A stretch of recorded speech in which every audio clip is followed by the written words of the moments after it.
반가워요. 22세기를 달리는 치과 리포터 칠이에요. 원장님과 함께 치과 치료 과정을 보여드리는 시간. 오늘은 신경치료 편입니다. 안녕하세요. 박성원입니다. 오늘은 신경치료하는 과정을 보여드리겠습니다.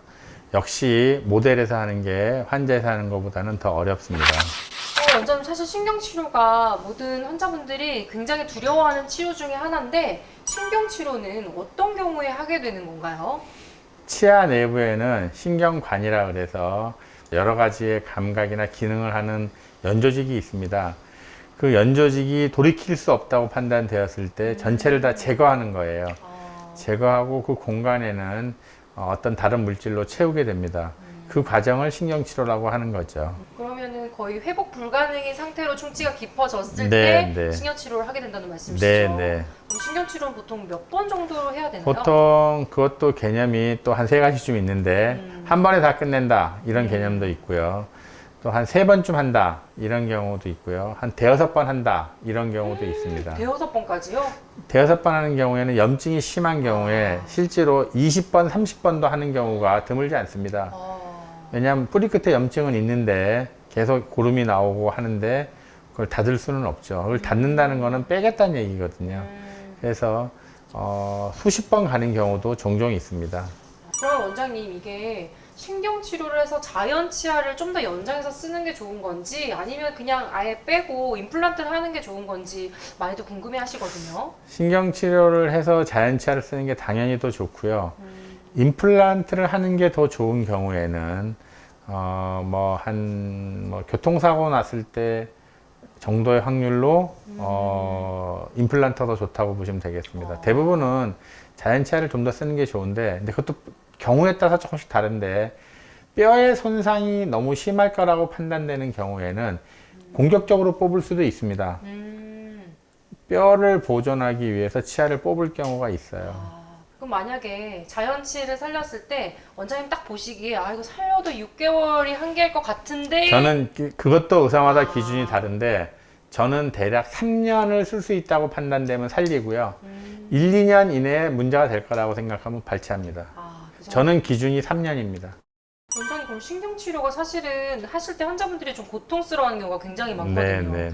그러면은 좀 그 정도는 1부터 10의 강도로 뒀을 때 1이 약하고 10이 세다고 했을 때 원장님 생각하시는 거는 몇 정도 되시는 거예요? 보존과 선생님이 하시면 네. 거의 안 아프다고 보시면 됩니다. 그런가요? 네, 결국 마취가 잘 안 된 거거든요. 정말요? 네. 그러면 원장님이 하시는 경우에는 원장님 보존과가 아니니까 강도가 세지는 건가요? 그렇기도 합니다. 그러니까 보존과 선생님보다 신경치료의 어떤 술식은 못하다고 봐야 되고요. 네. 하여튼 환자가 신경치료할 때 아프다 그러면은 좋은 현상은 아니죠. 그렇군요. 원래 안 아플 수도 있는 안 아픈 게 거군요. 정상입니다. 그렇다면 원장님, 환자분들이 아프다고? 제 환자분들이 아프다고 하는 경우는 드물죠. 예, 알겠습니다. 혹시 원장님도 직접 해보신 적 있으신가요? 그럼요. 당해본 적 있죠. 당해보신 적 있으세요? 네. 어떠셨어요? 아프셨어요? 마취가 잘 안 돼가지고요. 엄청 고생했습니다. 보존과는 그렇게 안 받으셨나 보네요. 그렇죠. 제가 구강외과 선배님한테 가서 받았더니 그때 그래서 제가 보존과 의사의 위대함에 대해서 절절히 느꼈죠. 이거 아니구나. 제가 그 다음에 마취에 대해서 공부를 다시 했습니다. 잘 당해봐야 아는 거죠. 그럼 맞아요, 원장님. 네, 그래서 가급적이면 보존과 원장님을 찾아가시는 걸 추천드린다는 거죠? 그럼요. 알겠습니다. 혹시 그러면 신경치료 후에 그 이후의 과정은 좀 어떻게 진행이 되나요? 신경치료하고 보통 기둥 세우고 크라운 하는 경우가 대부분이죠. 기둥이라는 거는 그 안에 비워진 포스트, 신경관 안에 포스트 뭔가를 세우는. 넣어서 네. 간단하게 그 신경 대신할 물질을 채우는 거죠? 네. 그리고 크라운을 위에 얹으면 네, 씌우는 거죠. 끝인데 비용이 좀 비용이 만만치 않겠네요. 보통 요즘 같은 경우 한 60만 원에서 80만 원 다 합치면. 진짜 이렇게 비용도 많이 들고 고생을 하시기 때문에 정말 신경치료까지 가실 일이 없으셨어요. 신경치료 비용만 따지면 5만 원에서 10만 원. 보험이 되니까. 네. 네, 그러면 신경치료 후에 주의사항이 있다면 좀 말씀해 주시겠어요? 신경치료 후에는 그쪽으로 되도록 씹지 않아야 되고요. 자극을 많이 안 주는 게 제일 좋습니다. 그 외에는 뭐 특별한 건 없습니다. 아, 특별한 거고 술, 담배도 괜찮은 건가요? 신경치료하고 나서? 안 하시는 게 좋죠. 네. 술, 담배 안 하시고 약 잘 먹고 이거는 뭐 기본 아니겠습니까? 아, 기본이. 네, 기본은 지키시고 네. 그 다음에 신경치료 후에 씌우기 전에는 깨지기가 쉽기 때문에 신경치료하고 나서 그쪽으로 되도록 음식을 안 드셔야죠. 아, 맞아. 신경치료하고 나면 엄청 실이 나고 들었거든요. 그러면 찬물이라든지 뭐 이런 거를 좀 주의하셔야 되는 게 좀 있나요? 그러니까 엄청 시리고 불편해서 신경치료를 하는 거죠. 그러니까 신경치료하고 나면 그런 건 다 없어지죠. 감각은 무감각해진다고 보시면 됩니다. 치아 건강은 22세기 7일 채널과 함께. 그러면 이제부터 원장님이 이 모형에다가 직접 그 사람의 치아를 심어서 신경 치료를 어떻게 하는지 보여주실 건데요. 네, 지금부터 함께 시작해 보시죠. 오늘은 요 앞에서 두 번째 치아를 한번 신경치료를 해보겠습니다. 보통 마취를 하고요. 마취하고 난 다음에 위에 치아에다 구멍을 뚫어야 됩니다. 보통은 이렇게 해서 이에 구멍을 뚫게 되죠. 이 구멍을 작게 뚫는 사람은 초고수이든지 초초보자든지 둘 중에 하나입니다. 초고수도 구멍을 작게 뚫고요. 초보자도 구멍을 작게 뚫습니다. 그 다음에 이제 열어야죠, 공간을. 그러니까 한마디로 치아 뚜껑을 거의 다 네, 뚜껑 따는 거죠. 따는 거죠? 네, 뚜껑 따는 겁니다. 네, 이렇게 뚜껑을 따죠. 그 다음에 보통 처음으로 하는 게 길이를 측정해야 됩니다. 신경관의 길이를 측정하시는 네, 건가요? 네, 네. 일단 이런 장비들을 이용해서 길이가 뼈리 끝에 딱 닿았는지 안 닿았는지 측정을 하게 되는 거죠. 모델에서는 잘 안 되는데 지나가 보겠습니다. 자, 지금 오버된 거죠. 왼쪽에 보면 저게 표시가 이게 오버된 거예요. 오버됐다는 거는 신경관 밑으로 뚫렸다는 뚫렸다는 건가요? 거죠. 그래서 이걸 장비로 이렇게 해서 이렇게 되면은 이건 덜 들어간 거죠. 아, 이 깊이를 재는 것도 좀 보통 오버된 거죠. 그 정교함을 요구하는 게 아니군요. 네. 쉽지 않네요. 네. 이 정도가 딱 맞는 거죠. 왜냐면 인체 내가 전체 하나의 액체로 되어 있다고 보기 때문에 이렇게 해서 길이를 측정합니다. 이 환자는 이 길이는 몇 밀리냐 하면 엔도자 딱 20mm가 되겠습니다. 파일이 엄청나게 많은 게 다 길이별로 되어 있는 거군요. 길이와 굵기가 다 다른 거예요. 수동식 파일은 넣어서 길이를 측정하고 옛날에는 이걸 손으로 다 이렇게 긁어내서 열었습니다. 긁어내서 엄청 힘든 노가다 작업이었죠. 근데 요즘은 이제 로터리 파일이 이렇게 등장을 해서 이렇게 해서 기계로 맞춰가면서 열죠.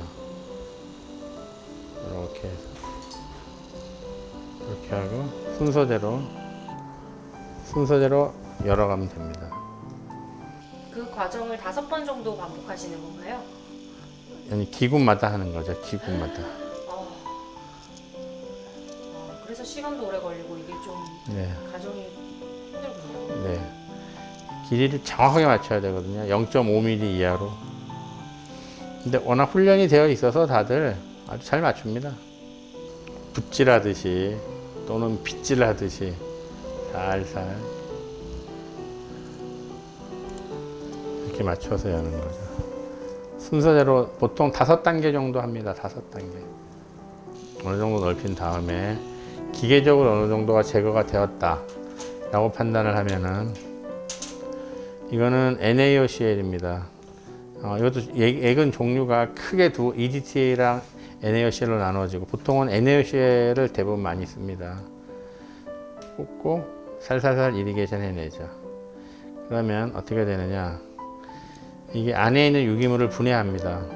그래서 넣고 그 다음에 용액을 다 썼으면 마지막에는 이렇게 살라인으로 제거하고 깨끗이 씻어낸 다음에 다 제거해 버리죠. 안에 있는 습기를 다 제거를 하죠. 그 다음에 보통 약재는 여러 가지가 있습니다. 카시팩스 같은 경우에는 임시충전제로 쓰는 거고요. 또 마지막 과정은 MTA를 쓰죠. MTA입니다. 보통 MTA 같은 경우에 용량을 넣고 짭니다. 짜서 안에서 이렇게 올라오는 거 보이시죠? 이렇게 올라오게 채워놓고, 지금은 일부러 잘 보이게 양을 많이 한 겁니다. 그 다음에 이대로 써도 되고 아니면 마스터콘을 하나를 넣어주는 게 더 좋죠. 넣어주고 달궈주세요. 낙지를 잘라내죠. 채우시는 이유는 거기 회복을 돕기 위한 네, 약재인가요? 네, 네. 회복을 돕고 세균 번식을 막고 뭐 여러 가지 이유가 있죠. 딱 밀어넣어서 막죠. 이렇게 제거해서. 이렇게 되면 일단 신경치료가 끝난 거죠. 케비톤입니다. 지오이 옥사이드 계통의 화합물이죠. 케비톤으로, 보통 치과 냄새는 이 냄새입니다. 뭔지 알아요. 보통 치과 냄새라고 하는 그 독특한 냄새는 전부 다 이 유진올, 케비톤 냄새라고 보시면 되겠습니다. 예전에 진짜 동네 치과 가면 딱 들어가자마자 이 냄새가 네. 확 나요. 네, 네, 네. 이렇게 되면 이제 임시 충전까지 끝난 거죠. 이게 신경치료 과정입니다. 그러면 임시 충전은 다음번에 왔을 때 완전히 마무리가 되면 다시 빼나요? 네, 일주일 뒤에 보고 두드려 보고 엑스레이 찍어보고 이상이 없으면 요걸 다시 제거하고 그 다음에 기둥을 세우는 거죠. 그 다음에 이를 깎아서 씌우게 되는 거죠. 네. 네, 치리니님들 오늘의 신경치료에 대해 알아봤습니다. 과정으로 보니 정말 이를 더 열심히 닦아야 되겠다는 생각이 드네요. 함께 열심히 이를 닦아보아요. 궁금하신 내용은 댓글 남겨주시고요. 도움이 되셨다면 구독, 좋아요 부탁드려요. 오늘도 해피하세요. 바이바이. 건강은 시연세계